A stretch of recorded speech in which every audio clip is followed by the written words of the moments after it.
নমস্কার, আপনারা দেখছেন নিউজ টাইম। আপনাদের সঙ্গে আমি পম্পি। শুরু করছি নেশন টাইম।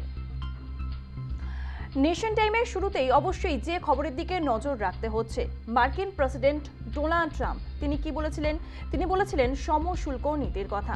যেমন কথা তেমন কাজ, অর্থাৎ ঘোষণা করে ফেললেন দ্বিতীয়বার প্রেসিডেন্ট হয়ে আসার পরে ডোনাল্ড ট্রাম্প তিনি ঘোষণা করলেন যে ঠিক সমপরিমাণ শুল্ক চাপানো হচ্ছে এবার ভারতের ক্ষেত্রেও। ভারতীয় পণ্যের উপর বাড়তি শুল্কের আরোপের ঘোষণা করেছিলেন ডোনাল্ড ট্রাম্প। মঙ্গলবার মার্কিন কংগ্রেসের যে যৌথ অধিবেশন ছিল সেখানেই জানিয়ে দেন যে ভারতের উপরে এবারে আরও শুল্ক চাপানো হচ্ছে। মার্কিন প্রেসিডেন্ট ডোনাল্ড ট্রাম্প তিনি এও বলেছেন যেহেতু 2রা এপ্রিল থেকে চাপানো হচ্ছে, কারণ 1লা এপ্রিল অনেকেই মনে করতে পারেন এপ্রিল ফুল বলে, সেই কারণেই 2রা এপ্রিল থেকে ভারতের উপরে সমশুল্ক নীতির প্রয়োগ করলেন মার্কিন প্রেসিডেন্ট ডোনাল্ড ট্রাম্প। কি বলেছেন তিনি শোনাবো।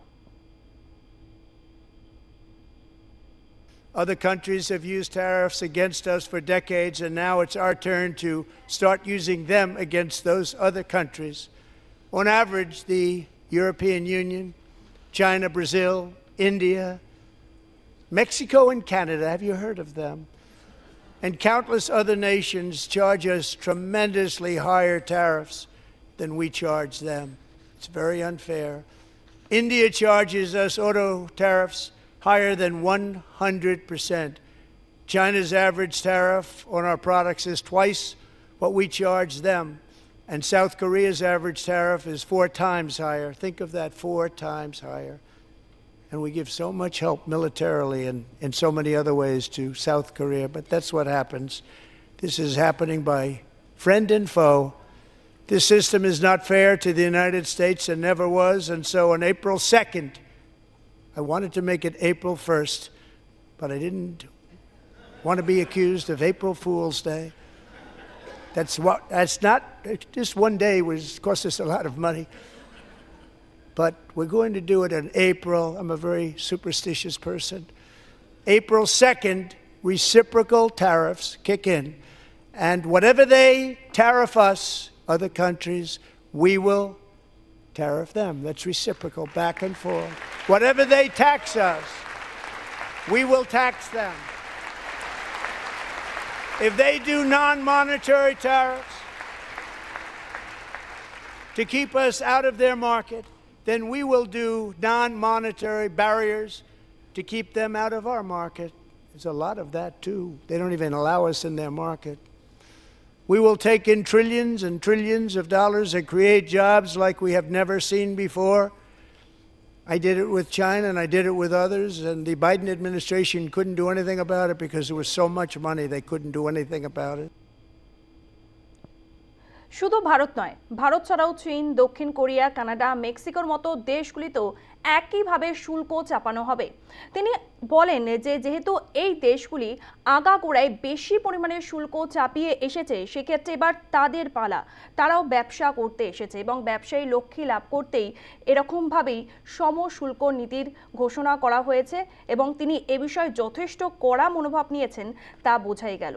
তবে বাড়তি শুল্ক আদায় কতটা চাপে পড়তে পারে ভারতীয় অর্থনীতি, কি বলছেন অর্থনীতিবিদ এনকে মাইতি, শুনব। দেখা যায় যে আমেরিকা আমাদের উপর 25% যা বলছে ওরা আর কি, 10%ও যদি করে তাহলেও সেই ডলারের মানে সেই এক্সপোর্টের তো কিছুটা এফেক্ট হবে। ওখানকার লোকেরা কিনবে কম আমাদের জিনিস। অন্য জায়গার ওদের আসলে এটা করার উদ্দেশ্য হচ্ছে ওরা নিজেদের ইন্ডাস্ট্রিকে বাড়াতে চায়। যেসব জিনিস এখান থেকে ইম্পোর্ট করে সেগুলো ওদের ওখানেই তৈরি করবে, তাহলে ওদের কর্মসংস্থান হবে, ওদের অর্থনীতির উন্নতি হবে। যেসব জায়গা থেকে ওরা ইম্পোর্ট করে, শুধু ভারত নয়, যেসব দেশ থেকে ইম্পোর্ট করে সব জায়গাতেই ওরা এইরকম একটা নীতি চালু করে। প্রধানমন্ত্রী নরেন্দ্র মোদী আমেরিকা সফরে গিয়েছিলেন এবং আমরা দেখেছিলাম দুজনকে বন্ধু বলেছিলেন এবং আমরা জানি আমেরিকান প্রেসিডেন্ট ডোনাল্ড ট্রাম্পের সঙ্গে খুবই ভালো সম্পর্ক প্রধানমন্ত্রী নরেন্দ্র মোদীর। তবে এক্ষেত্রে অর্থাৎ সমপরিমাণ শুল্ক নীতির ক্ষেত্রে যে চিরে ভিজল না তা বলাই যায়।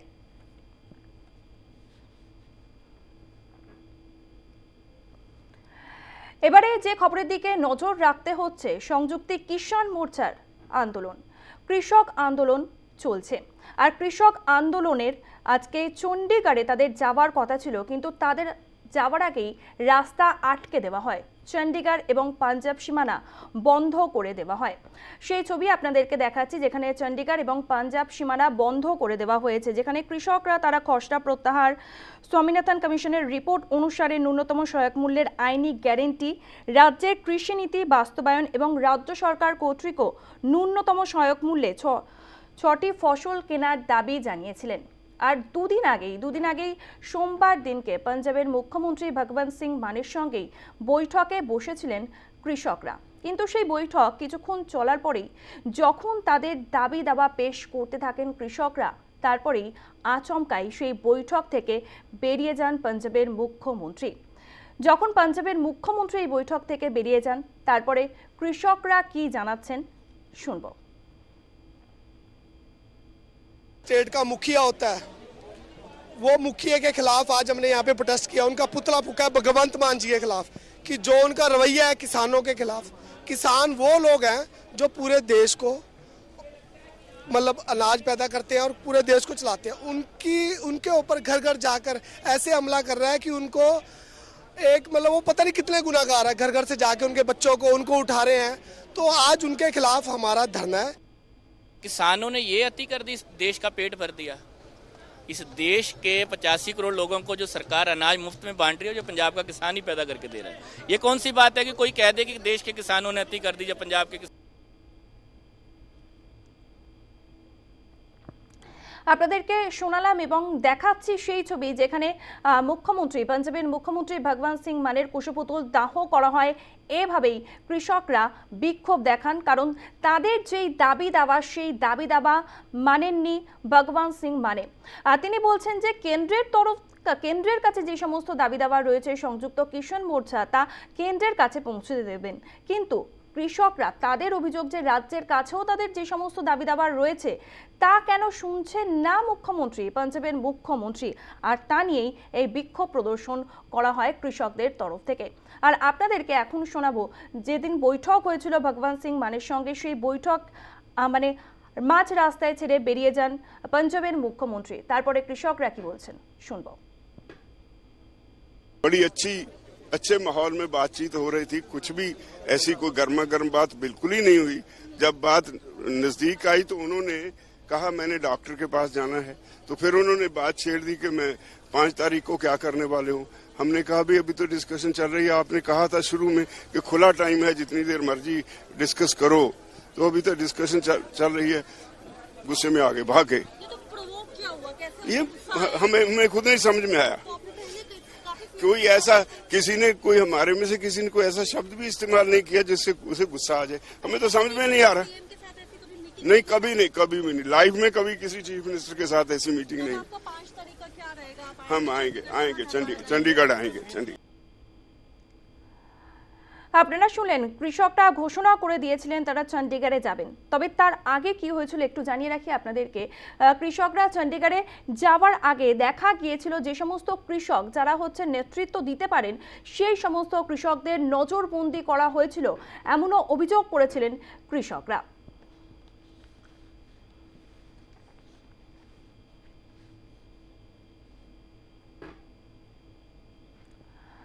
দিল্লির প্রাক্তন মুখ্যমন্ত্রী অরবিন্দ কেজরিওয়াল তিনি এখন ঠিক কি করছেন?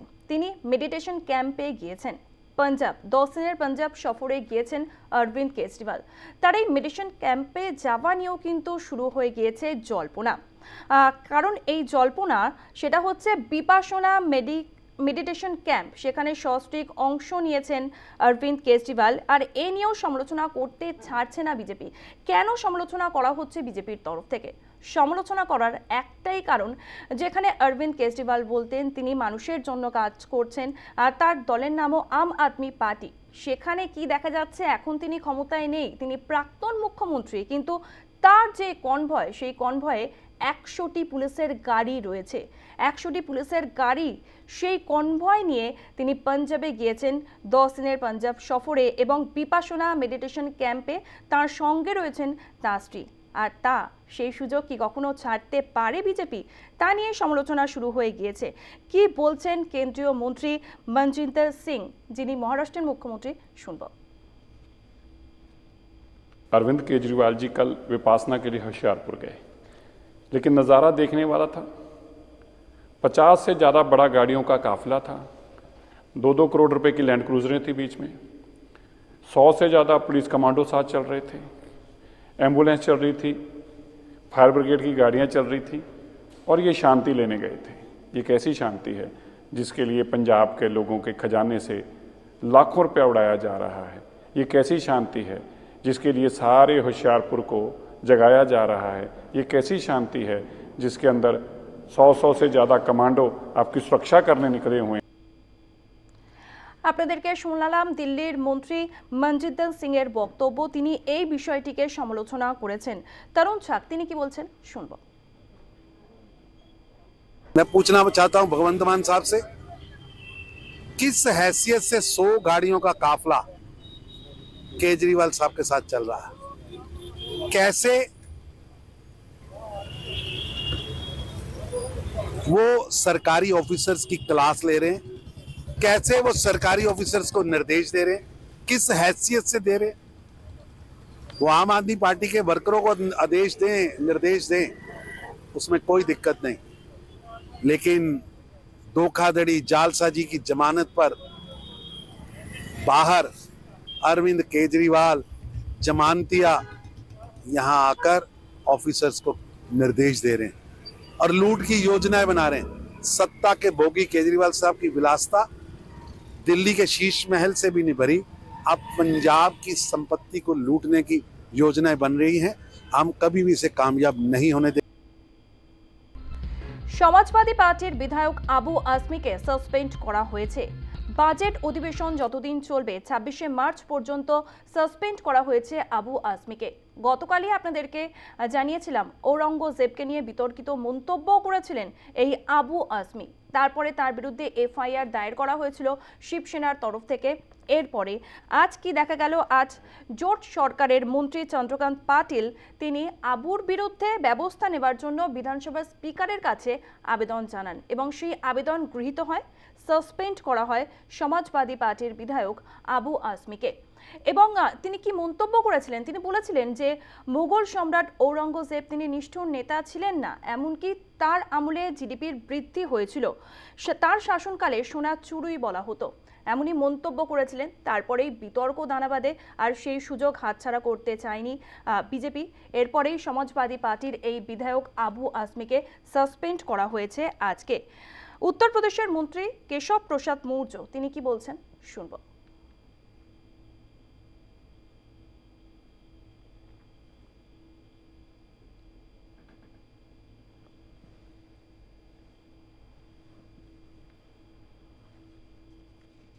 श्री अखिलेश यादव जी, जिनको आबू आजमी के खिलाफ तत्काल कार्रवाई करना चाहिए था, वह क्रूर मुगल शासक औरंगजेब को महान बताने वाले व्यक्ति के समर्थन में मैदान में आए।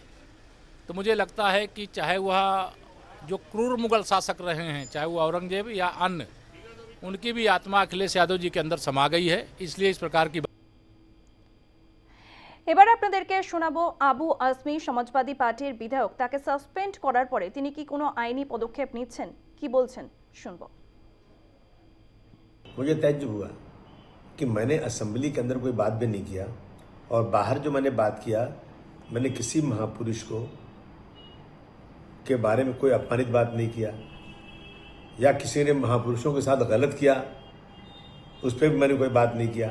मैंने तो सिर्फ जब बात हुई कि औरंगज़ेब रहमतुल्लाह अलैह के बारे में बात हुई, तो मैंने जो भी हिस्ट्री में है, जो हिस्टोरिकल लोगों ने लिखा हुआ है, उन चीज़ों को मैंने बताया कि उनके बारे में ये बातें हैं, और बाकी तो हमने कोई बात किया नहीं।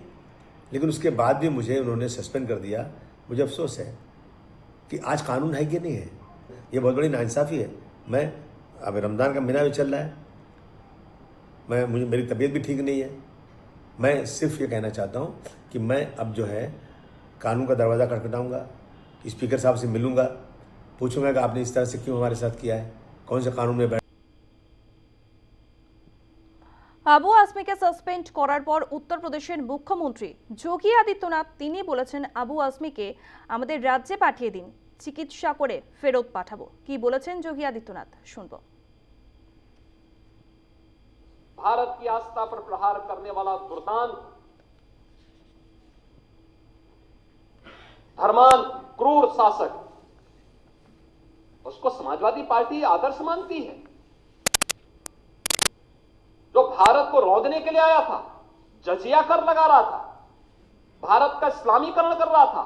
समाजवादी पार्टी का नेता, आपका विधायक घोषणा करो ना, उस कमबख्त को निकालो पार्टी से और उसको एक बार यूपी भेज दीजिए, बाकी उपचार हम अपने आप करवा लेंगे। ভুয়ো ভোটার ভুতুরে ভোটার নিয়ে ইতিমধ্যেই সরব হয়েছেন তৃণমূল সুপ্রিমো মমতা বন্দ্যোপাধ্যায়। তারপরেই আমরা দেখেছি আসরে নেমেছে নির্বাচন কমিশনের তরফ থেকে বলেও দেওয়া হয়েছে একই এপিক নম্বর আরও বিভিন্ন ব্যক্তির থাকতেই পারে। তারপরে এর মুখ্য নির্বাচন কমিশনার পদে এসেছেন জ্ঞানেশ কুমার এবং তারপরে তিনি ব্যবস্থা নিয়েছেন। তিনি জ্ঞানেশ কুমারের নির্দেশ আইনি কাঠামোর মধ্যে থেকে সমস্যার সমাধান করতে হবে, এমনকি জেলা নির্বাচন আধিকারিক এবং ইলেকটোরাল রেজিস্ট্রেশন অফিসারদের নিয়মিত সর্বদলীয় বৈঠক ডাকতে হবে। ঠিক এরকমই নির্দেশ দিয়েছেন নতুন মুখ্য নির্বাচন কমিশনার জ্ঞানেশ কুমার।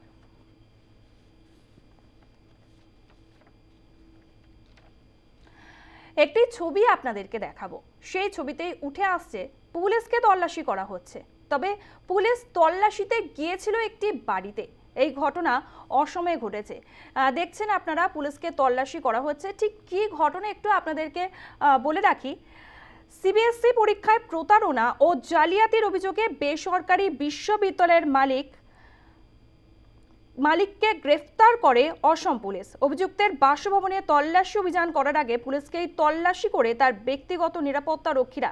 সেই ছবি আপনারা দেখতে পাচ্ছেন। পুলিশকে তল্লাশির ভিডিও এক্স হ্যান্ডেলে পোস্ট করেছেন অসমের মুখ্যমন্ত্রী হিমন্ত বিশ্ব শর্মা। পোস্ট করে তিনি জানিয়েছেন ভারতবর্ষে এরকমই হয়।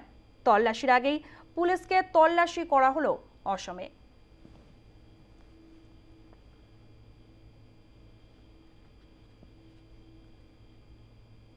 নেশন টাইম আজকের মতো এই পর্যন্তই। আপনারা দেখতে থাকুন news time, any time, all the time.